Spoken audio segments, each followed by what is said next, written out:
हम आते हैं दूसरे कैटेगरी में, द्वितीय श्रेणी के साधक की।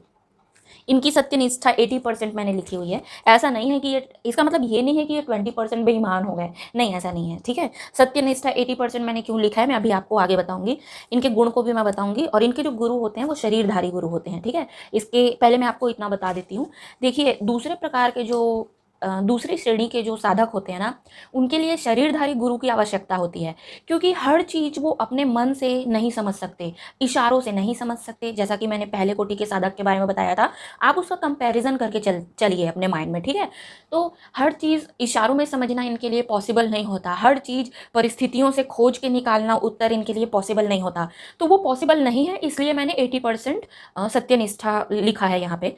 इसके लिए उनको शरीरधारी गुरु की आवश्यकता होती है। अब मैं यहाँ पे एक और चीज बताती हूँ, हर शरीरधारी गुरु सत्य गुरु नहीं होता, ठीक है। यहाँ पे आपको 90% लोग फ्रॉड मिलेंगे, ठीक है। यहाँ पे मैं उन गुरुओं की बात कर रही हूँ जो सच्चे हैं, जो कि बहुत, इंटरनेट में मैंने बहुत सारे लोगों के प्रवचन सुने, बहुत सारे यूट्यूब चैनल में गई, बहुत सारे गुरुओं को मैंने सुना, लेकिन उनमें से 10 से भी कम % लोग जो हैं वो मुझे सच्चे लगे। तो उस बेसिस पे मैं बता रही हूँ, सच्चे शरीरधारी जो गुरु होते हैं ना, उनकी संगति उनको चाहिए होती है द्वितीय श्रेणी के साधक को। उनके लिए ऐसे गुरु के साथ में बैठना ही काफ़ी होता है, इनको ध्यान करने की आवश्यकता नहीं होती है, ठीक है।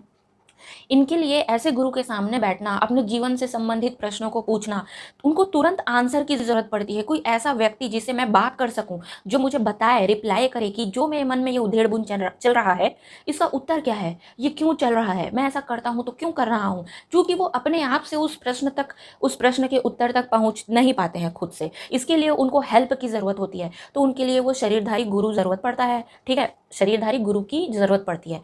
तो ऐसे साधक के लिए ना सिर्फ सिर्फ गुरु की संगति में बैठना ही काफी होता है।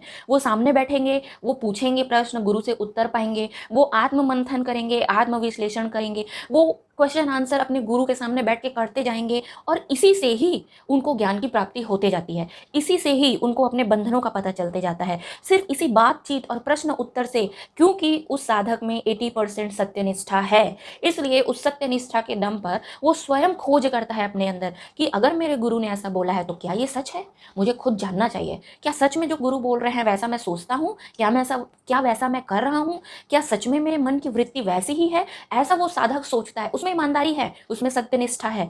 80% है, 20% जो डाउट है वो गुरु क्लियर कर देते हैं। तो क्योंकि साधक में सत्यनिष्ठा होना बहुत ज़्यादा इंपॉर्टेंट है, ओनली इंपॉर्टेंट चीज़ यही है। मैं आपको बता देती हूँ अच्छे से, अगर साधक में सत्यनिष्ठा नहीं है तो गुरु कितना भी महान क्यों ना हो, साधक का कुछ नहीं हो सकता, ठीक है। इसलिए साधक में सत्यनिष्ठा होना मोस्ट इंपॉर्टेंट चीज़ है।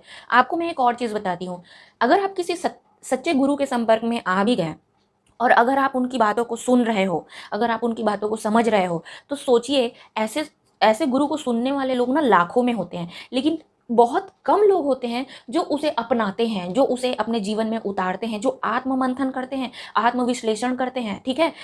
गुरु के बोले अनुसार ये चेक करते हैं कि क्या सच में मेरे अंदर वो सब चल रहा है। तो ऐसे लोग बहुत कम होते हैं। गुरु के सामने बैठने वाले तो लाखों होंगे, उनको सुनने वाले भी लाखों होंगे, लेकिन जो सत्यनिष्ठ हो, जो साधक, जो अपने अंदर परिवर्तन करे गुरु के आदेशानुसार, ऐसे बहुत कम होते हैं। इसलिए मैंने उन साधकों की संख्या को 10 लाख में कोई 1000 होते होंगे, ऐसा ये मैंने लिखा है, ठीक है।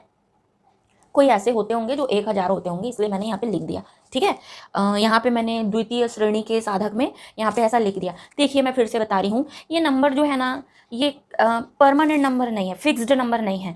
ये मैं साधकों की सीखने की योग्यता के आधार पे मैंने अपने नंबर और अपने अनुभव के आधार पे मैंने ये नंबर बांट दिए हैं। किस प्रकार से मनुष्य का माइंड काम करता है, कैसे चीज़ों को सीखता है, कैसे चीज़ों को ग्रहण करता है, उसके हिसाब से मैंने यहाँ पे बांट दिया है, ठीक है।